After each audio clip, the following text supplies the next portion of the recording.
Shalom. Our Torah portion this week is Korach.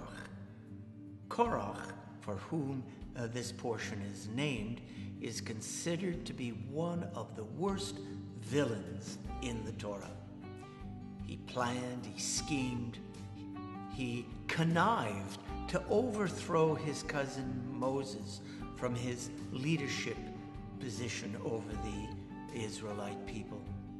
And he did this by gathering and egging on a group of malcontents, mostly from the tribe of Reuben.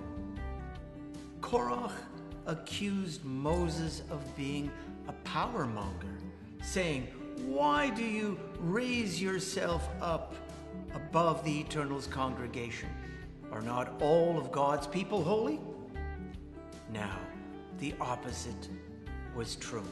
It was Korach who was the power monger, and Moses, it's portrayed in several parts of the Torah, Moses was the humblest of human beings, a man who gained absolutely nothing by being, personally that is, by being the leader of the Jewish people, someone who only reluctantly took the mantle and the burden of leading the Jewish people.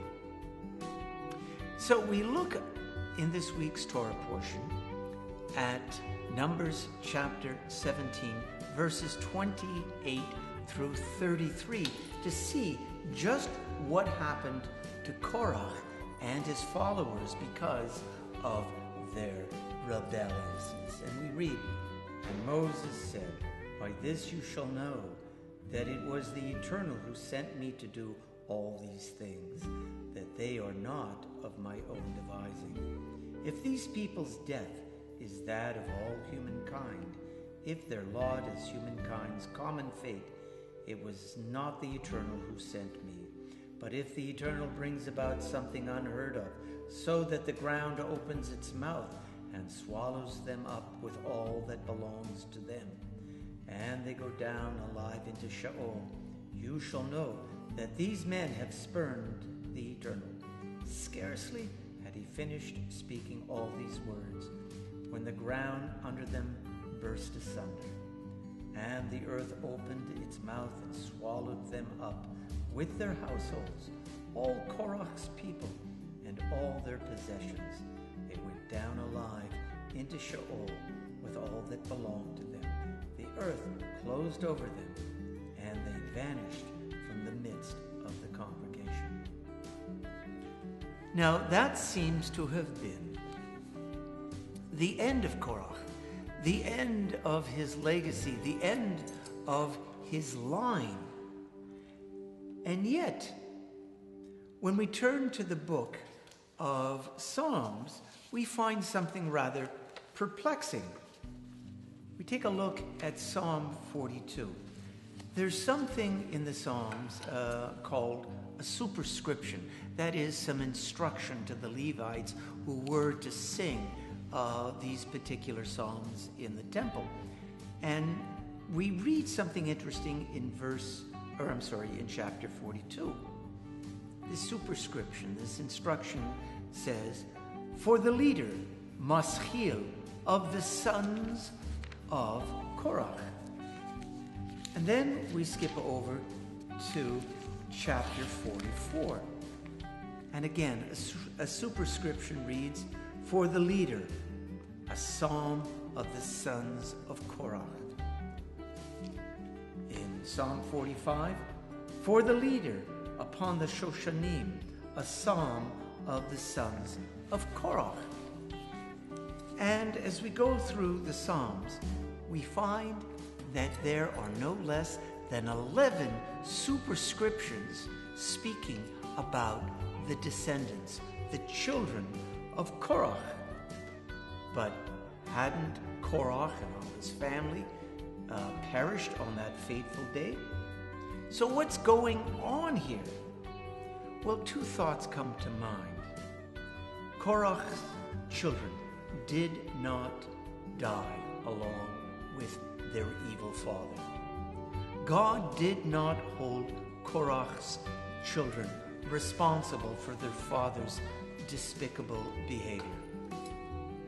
In Ezekiel chapter 18, verse 20, we read something rather enlightening. It says, "The soul that sinneth, it shall die. The son shall not bear the iniquity of the father with him, neither shall the father bear the iniquity of the son with him. The righteousness of the righteous shall be upon him, and the wickedness of the wicked shall be upon him." What we see here is that the Torah dismisses the idea, rejects the idea of collective punishment. That children should not suffer because of the sins of their parents and those of past generations in their family. Now, we see that the children of Korach did not change their family name, but they bore it proudly, becoming singers in Solomon's temple. Now, it's not that they approved of what their infamous ancestor had done. They simply went about their own personal mission of living the best lives they could, proving that bad family traits do not necessarily have to be handed down from generation to generation. They broke what may have been a pattern of deceit and betrayal in their family and chose to live righteous lives dedicated to serving God. Now, every family has some good traits. Every family has some negative traits. And it's up to us to learn the good in our families, to carry on those traditions and traits that are positive, and to let go of those traits that are negative. The children of Korach should be an inspiration to anyone struggling to overcome the sins of past generations in their family. Well, I hope that you will read this week's Torah portion and come to your own conclusions. Shabbat Shalom.